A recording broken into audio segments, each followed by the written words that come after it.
Puji Tuhan, selamat pagi Bapak Ibu Saudara yang terkasih. Kembali lagi di dalam program Berkat Pagi. Saat pagi hari ini kita akan memulai kehidupan kita di dalam kebenaran firman Tuhan. Puji Tuhan, saat ini kita akan membahas atau mempelajari suatu kitab, yaitu kitab Pengkhotbah di dalam pasal yang ke-7 ayat yang ke-8. Firman Tuhan berkata, Pengkhotbah 7 ayat yang ke-8. Akhir suatu hal lebih baik daripada awalnya. Sekali lagi, akhir suatu hal lebih baik daripada awalnya.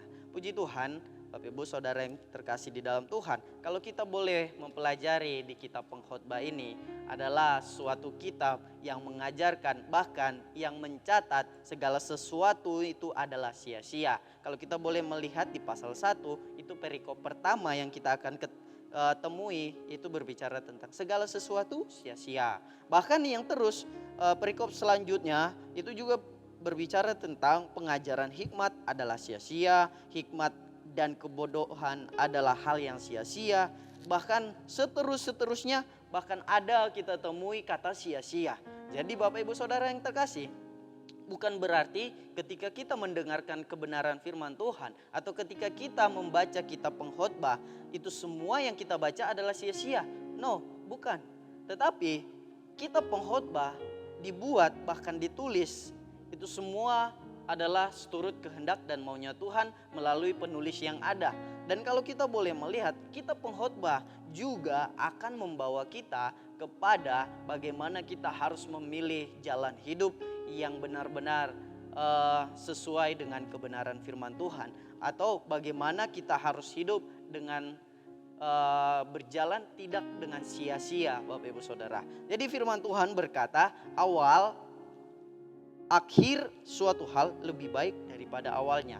Kalau kita boleh melihat atau kita boleh selidiki, kitab Pengkhotbah ini adalah ditulis oleh anaknya Daud, yaitu Raja Salomo. Raja Salomo adalah suatu raja yang Tuhan pakai dengan luar biasa untuk membangun bait sucinya Tuhan, bahkan mendirikan rumah Tuhan yang sangat megah pada saat itu. Dan kalau kita boleh melihat juga di dalam keseluruhan Alkitab ini, tidak ada lagi orang yang sama seperti Salomo. Kalau kita boleh melihat, kenapa? Karena Salomo memiliki hikmat yang berasal daripada Tuhan, yang Tuhan sendiri katakan tidak akan ada lagi orang yang akan memiliki hikmat sama seperti Salomo. Bahkan sebelum dia dan sesudah dia, firman Tuhan katakan tidak ada. Nah, kita boleh melihat Raja Salomo ini adalah suatu raja, seorang raja yang benar-benar Tuhan pakai dengan luar biasa. Namun saudaraku yang dikasih oleh Tuhan, ada hal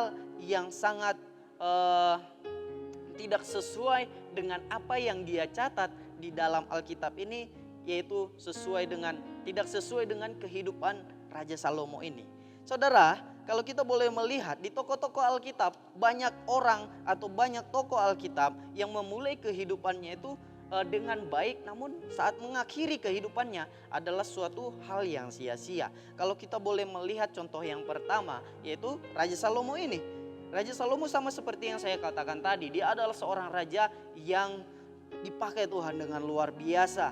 Bahkan dia sendiri adalah seorang raja yang Tuhan berikan hikmat yang luar biasa. Bahkan dia mempunyai segala sesuatunya, bahkan tidak ada satupun yang tidak dia miliki. Nah, pada zamannya dia adalah seorang raja yang benar-benar sangat kaya, ditakuti, dihormati, bahkan banyak orang yang datang untuk melihat hikmatnya dia. Namun kalau kita boleh melihat di akhir kehidupan Raja Salomo ini adalah suatu hal yang mengerikan. Kenapa? Karena dia telah berpaling daripada jalannya Tuhan.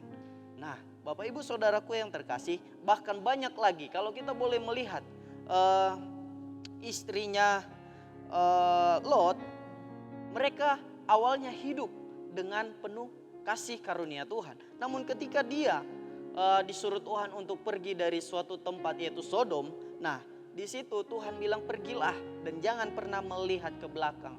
Nah, kita melihat ternyata istrinya Lot ini adalah seorang yang suka melihat ke belakang. Apa yang dia lihat?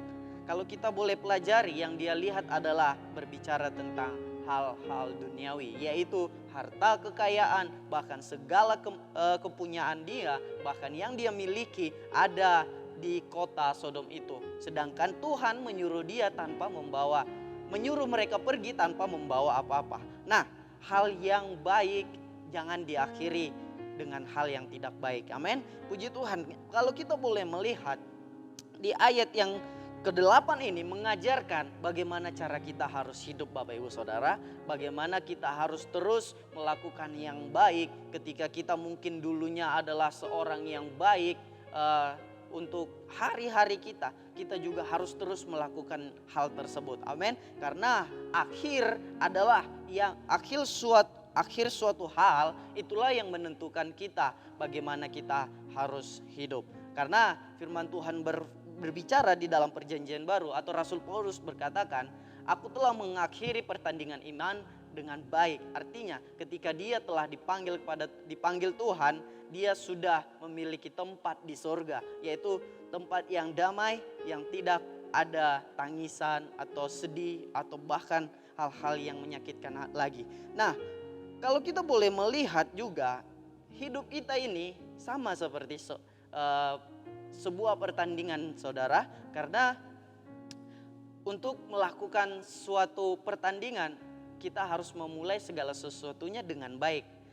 Benar? Bahkan untuk sampai kita ke garis finish, kita juga harus punya komitmen agar kita tetap berada di jalur tersebut dengan suatu kondisi yang baik.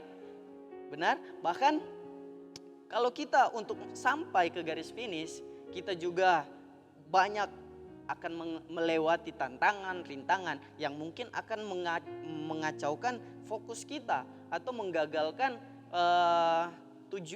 tujuan kita untuk sampai kepada garis finish.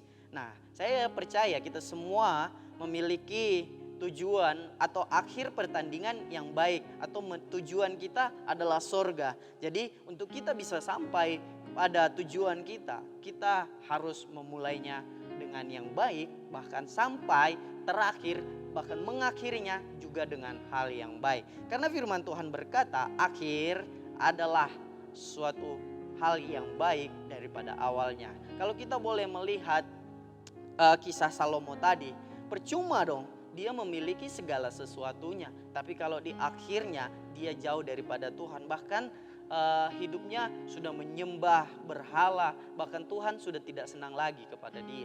Nah, seperti itu saudara, gambaran awal tidak menentukan suatu hal bagaimana kita harus hidup, tapi akhir itulah suatu penentu bagi kita. Puji Tuhan, kebenaran firman Tuhan sampai di sini. Tuhan Yesus memberkati. Immanuel, Allah beserta kita.